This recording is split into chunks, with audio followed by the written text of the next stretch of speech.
22 अप्रैल को पहलगाम में जो हमला हुआ था, जो बर्बर हमला आतंकवादियों ने किया और उसकी जड़ें जिस तरह से पाकिस्तान से सीधे सीधे निकल के आ रही थी, उसके बाद से पूरा देश गुस्से में था।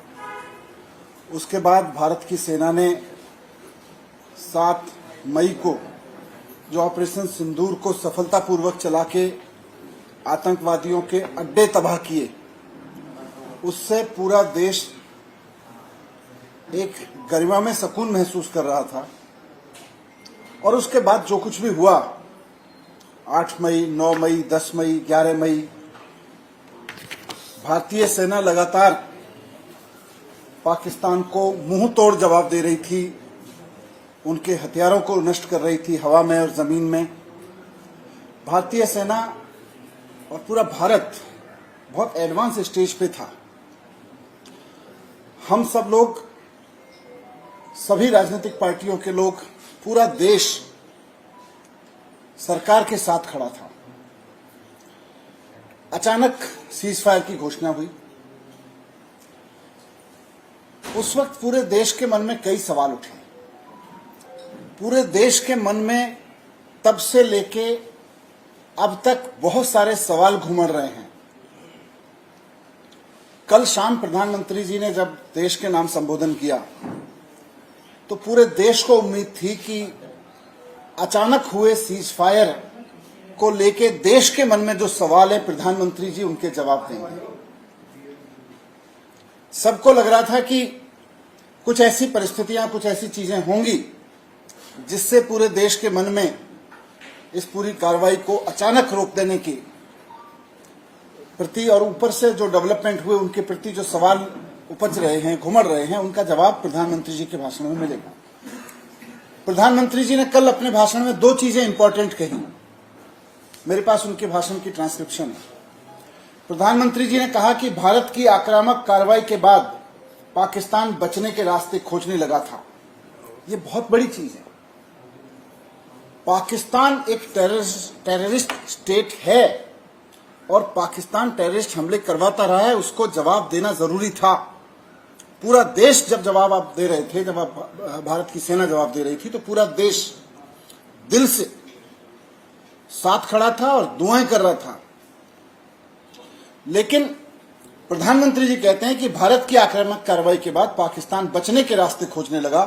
परिणाम स्वरूप पाकिस्तान तनाव कम करने की गुहार लगाने लगा। आगे प्रधानमंत्री जी कहते हैं कि 10 मई की दोपहर को बुरी तरह पिटने के बाद पाकिस्तानी सेना ने हमारे डीजीएमओ से संपर्क किया। आगे प्रधानमंत्री जी कहते हैं कि पाकिस्तान ने यह कहा कि अब वह कोई आतंकी गतिविधि या सैन्य दुस्साहस नहीं करेगा। तब भारत ने भी विचार किया और आगे वो कहते हैं कि फिर हमने अपनी जवाबी कार्रवाई स्थगित की है। अब यहां से ये देखना है कि देश के मन में इस कार्रवाई को स्थगित करने के बाद से जो सवाल उठे हैं हर एक देशवासी के मन में। आप पार्कों में चले जाइए, आप नुक्कड़ पे चले जाइए, आप आपस के फैमिली ग्रुप्स को देख लीजिए, रिश्तेदारों के बीच जो डिस्कशंस हो रहे हैं, हर जगह कुछ सवाल घुमड़ रहे हैं लोगों के मन में। मैं आज आपके माध्यम से उन सवालों को प्रधानमंत्री जी तक भी पहुंचाना चाहता हूं और मैं वो सवाल आपके सामने रखना चाहता हूं। प्रधानमंत्री जी के भाषण के बाद कुछ सवाल देश के मन में। पहला सवाल है कि आप मानते हो कि पाकिस्तान आतंकवादी देश है, फिर अचानक से सीज फायर क्यों कर दिया गया? पूरा देश पाकिस्तान से इस लड़ाई में, टेररिज्म के खिलाफ इस लड़ाई में, टेररिज्म को नेस्तनाबूद करने के खिलाफ इस लड़ाई में, पाकिस्तान की जड़ से टेररिज्म को पूरी तरह से उखाड़ के पाकिस्तान को एक सबक सिखाने की लड़ाई में आपके साथ खड़ा था। और आपने कल अपनी स्पीच में भी कहा कि पाकिस्तान एक टेररिस्ट कंट्री है। फिर सीज फायर क्यों कर दिया? ये अचानक से सीज फायर क्यों कर दिया? तो पहली बात तो ये है कि अचानक सीज फायर क्यों। दूसरी बात कि हमारे पास अच्छा खासा स्ट्रेटेजिक एडवांस बना हुआ था। पाकिस्तान हमारे हवाई हमले झेल नहीं पा रहा था, रोक नहीं पा रहा था। पाकिस्तान को हटना चाहिए था, झुकना चाहिए था। पहलगाम हमले के आतंकवादी हमको सौंपने चाहिए थे। मोदी जी कह रहे हैं कि पाकिस्तान ने हाथ जोड़े और हम देख रहे हैं कि मोदी जी मान गए। पाकिस्तान ने हाथ जोड़े और मोदी जी मान गए। मैं यहां पूछना चाहता हूं कि पाकिस्तान के भेजे गए आतंकवादी पहलगाम में जब हमला कर रहे थे, जब लोगों को गिन गिन के मार रहे थे, उस वक्त हमारी बहनें हाथ जोड़ रही थी, गिड़गिड़ा रही थी कि मेरा सिंदूर मत उजाड़ो। पाकिस्तानी आतंकवादियों ने हमारी बहनों का गिड़गिड़ाना नहीं सुना, उन्होंने बर्बरता से उनके पति की हत्या की, उनका सिंदूर उजाड़ा।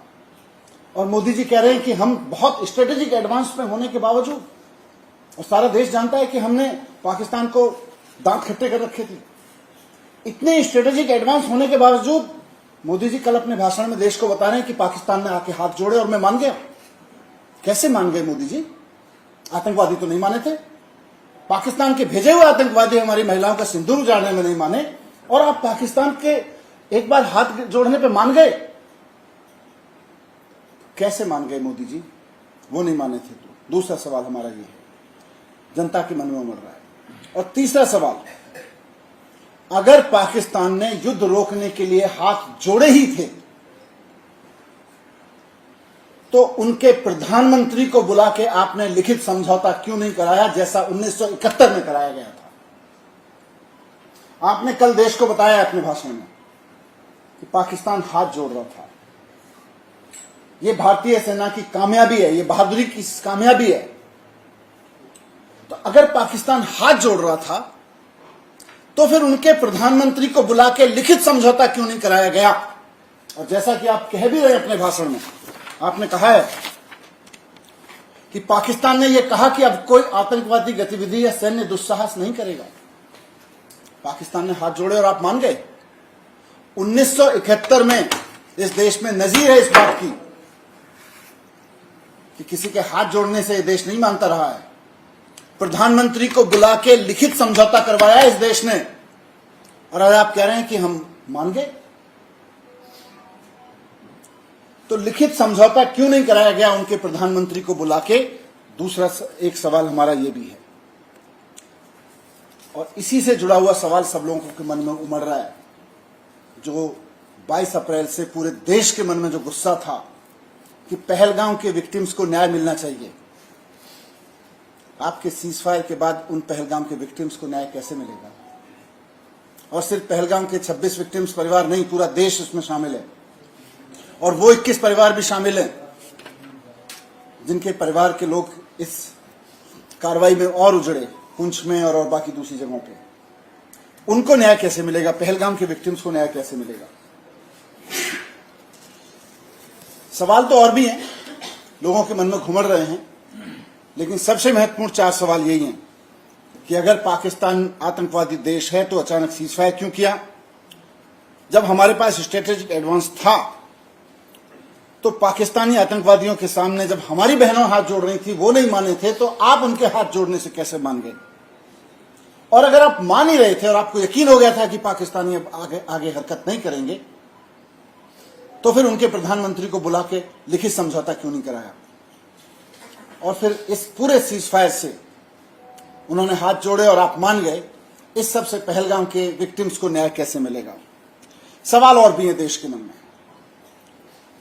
सवाल यह भी है कि जिस वक्त सीजफायर अनाउंस भारत के अधिकारियों ने किया, यह कैसे संभव हुआ कि उससे ठीक पहले अमेरिका के राष्ट्रपति ने ट्विटर पर यह ऐलान कर दिया कि भारत सीजफायर कर रहा है?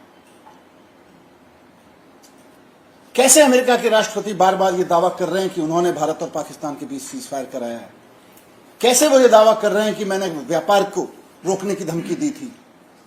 कल पूरा देश उम्मीद कर रहा था कि प्रधानमंत्री जी अपने इस भाषण में जरूर बताएंगे, अमेरिका को भी 2 टूक सुनाएंगे। प्रधानमंत्री जी बताएंगे कि भारत का इतिहास रहा है कि कश्मीर के मामले में हो या पाकिस्तान से सुलटने के मसले पे हो, भारत ने हमेशा अपने दम पे सुलटा है पाकिस्तान को। कभी भी अमेरिका का हस्तक्षेप बर्दाश्त नहीं किया, किसी और देश का हस्तक्षेप बर्दाश्त नहीं किया। पहली बार प्रधानमंत्री जी मौन रह गए। प्रधानमंत्री जी का मौन इशारा करता है कि कहीं तो कुछ है। अमेरिका पे एक शब्द नहीं बोले। इतना बड़ा दावा अमेरिकी प्रेसिडेंट का कि मैंने भारत को झुका दिया, ट्रेड की धमकी देके झुका दिया। कैसे झुक गया? 72 से हमारा पूरा स्टैंड रहा है। कोई हमारे बीच में दखल नहीं देगा और हमारी सेना और हम भारत सक्षम है ऐसी चीजों से निपटने के लिए। आज हमें अमेरिका की जरूरत पड़ रही है। आज कोई व्यापार की धमकी देके कह रहा है कि मैंने भारत को झुका दिया और देश के प्रधानमंत्री राष्ट्र के नाम संबोधन में एक शब्द नहीं बोलते हैं कि अमेरिका वालों चुप रहो, हमको अपने दुश्मनों से निपटना आता है, हमको आतंकवाद का खात्मा करना आता है। आप एक शब्द नहीं बोल रहे हैं। ये रहस्यमयी चुप्पी अमेरिका के प्रति कुछ और कहानी कहने की कोशिश कर रही है। क्या अभी हमें भी नहीं पता, देश के मन में सवाल हैं। मुझे पूरी उम्मीद है कि अगली बार प्रधानमंत्री इन सब सवालों के जवाब देंगे। मैं यही सवाल जो हमारे मन में उमड़ रहे हैं, जनता के मन में घुमड़ रहे हैं, प्रधानमंत्री जी के कल के संबोधन में उनका एक का भी जवाब नहीं मिला, आपके समक्ष रखने आया था। मुझे उम्मीद है कि भारतीय जनता पार्टी और प्रधानमंत्री जी देश की भावनाओं को समझते हुए इनके जवाब जरूर देंगे। Thank you.